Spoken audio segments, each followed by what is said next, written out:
ప్రియమైన సహృదయ కుటుంబమా, మన రక్షకుడైన యేసు ప్రభు నామములో అందరికీ వందనములు. అందరూ బాగున్నారా? ఎండ తీవ్రత చాలా అధికంగా ఉన్న ఈ వేసవి దినాల్లో తగిన జాగ్రత్తలు తీసుకుంటున్నారా? వడదెబ్బ తగలకుండా మీ ఆరోగ్యాన్ని పరిరక్షించుకుంటున్నారా? పరీక్షలలో విజయం సాధించిన విద్యార్థులందరికీ కూడా హృదయపూర్వక అభినందనలు. అదేవిధంగా అపజయం పాలైన వారెవ్వరూ కూడా కృంగిపోయి నిరాశ చెందవలసిన అవసరం లేదు. జీవితం అంటే గెలుపోటముల కూటమి కనుక మరలా కృషి చేసి ప్రయత్నించి విజయం సాధించే వరకు కూడా ఎడతెరిపి లేకుండా కష్టపడాలి. దేవుని కృప కొరకు కూడా పాటుపడాలి. అప్పుడు తప్పక మీరు త్వరలోనే విజయాన్ని సాధిస్తారు. ప్రియ సహోదరి, సహోదరుడా, నేటి మన ధ్యానాంశము సువార్త ప్రకటించు వారి పాదములు ఎంత సుందరములై ఉన్నవి అనే టాపిక్ మనము ఈవేళ మాట్లాడుకోబోతున్నాం. ఇందులో నేను సువార్త ప్రకటన చేసే దైవ సేవకులు, సేవకురాళ్ళ గురించి నేను మీకు కొన్ని విషయాలు పంచుకోబోతున్నాను. ప్రపంచవ్యాప్తంగా దైవ సేవకులు, సేవకురాళ్ళు ఎందరో ఉన్నారు.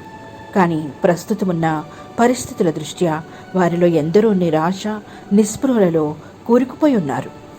ఎందుకంటే ఈ ప్రపంచంలో అనేక చోట్ల నలుమూలల నుంచి కూడా సువార్థికుల పట్ల నిరాదరణ, అవహేళన వారికి ఎదురవుతూ ఉంది.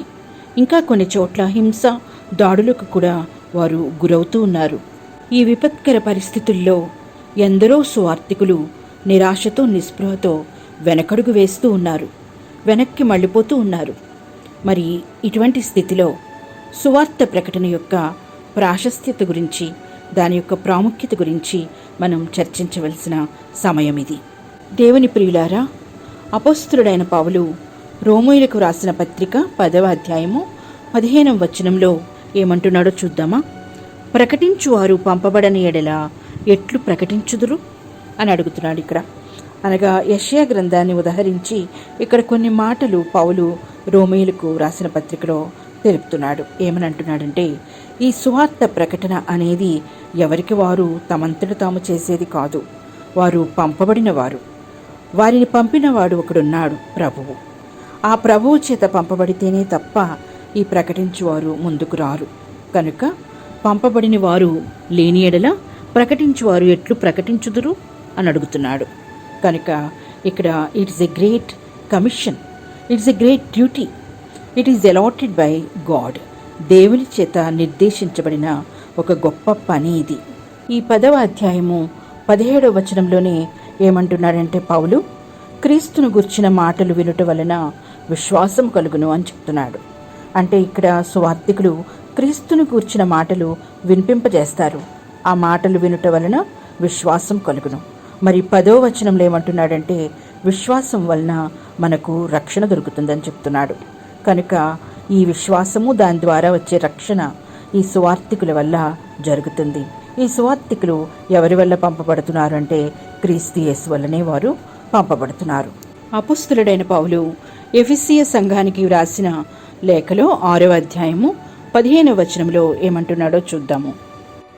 పాదములకు సమాధాన సువార్త వలనైనా సిద్ధ మనస్సును జోడు తొడుగుకొని నిలువబడుడి.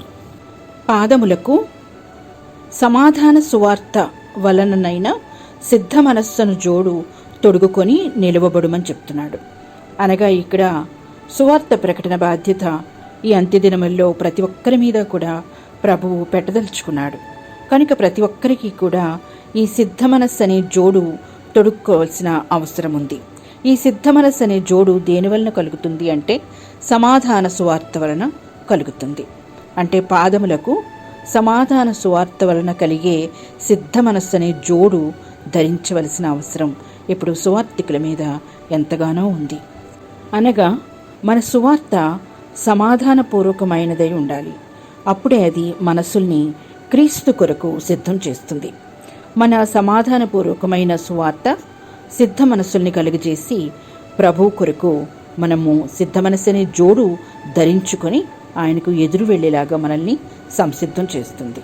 ప్రియులారా, మనం శరీరాంగాలన్నింటిలో కూడా పాదాలకి చాలా తక్కువ ప్రాధాన్యత ఇస్తాం. మిగతా వాటిని చూసుకున్నంత శ్రద్ధగా మనం పాదాలని చూడం. కానీ ఆ పాదములు దేవుని యొద్దకు మనల్ని నడిపించటంలో ఎంత కీలక పాత్ర వహిస్తాయో, వాటికి ఏదైనా గాయమైనప్పుడు, అవి నిస్సహాయంగా మారినప్పుడు, బలహీనంగా మారినప్పుడు వాటి యొక్క విలువ, ప్రాధాన్యత మనకి ఎక్కువగా తెలుస్తుంది. మరి జీవము కలిగిన దేవుని గూర్చిన మాటలు తెలిపే సువార్తికుల యొక్క పాదములను గురించి ఆత్మవశుడై యెషయా ప్రవక్త ఏ విధంగా పలికాడో, సువార్తికుల యొక్క పాదములను గురించి అతను ఎలా వర్ణించాడో యెషయా గ్రంథము 52వ అధ్యాయము 7వ వచనంలో ఒక్కసారి చదువుదాం. సువార్త ప్రకటించుచు, సమాధానము చాటించుచు, సువర్తమానము ప్రకటించుచు, రక్షణ సమాచారము ప్రచురించు వాని పాదములు నీ దేవుడు ఏలుచున్నాడని సియోనుతో చెప్పుచున్నవాని పాదములు పర్వతముల మీద ఎంతో సుందరములై ఉన్నవి.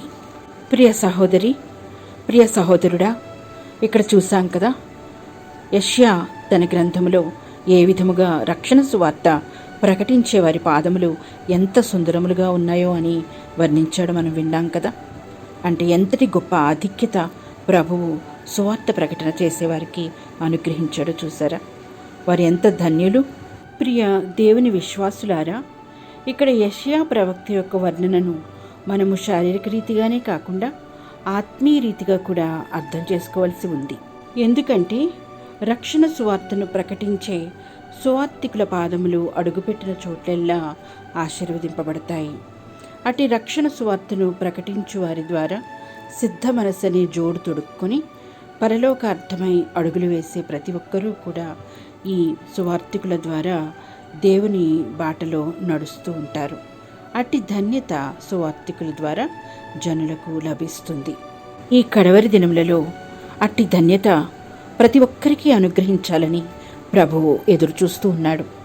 ఈ సత్య సువార్తను, సమాధాన సువార్తను భూదిగంతముల వరకు కూడా వ్యాప్తి చేయటానికి ప్రతి ఒక్కరూ ముందుకు రావాలని ఆయన ఎంతగానో ఆతృతతో ఎదురుచూస్తూ ఉన్నాడు. అట్టి ధన్యత మనందరికీ లభిస్తే మనం ఎంతటి ధన్యజీవులమో కదా. అట్టి ధన్యత మనకు దొరకాలని పరిశుద్ధాత్మని మనం వేడుకుందాం.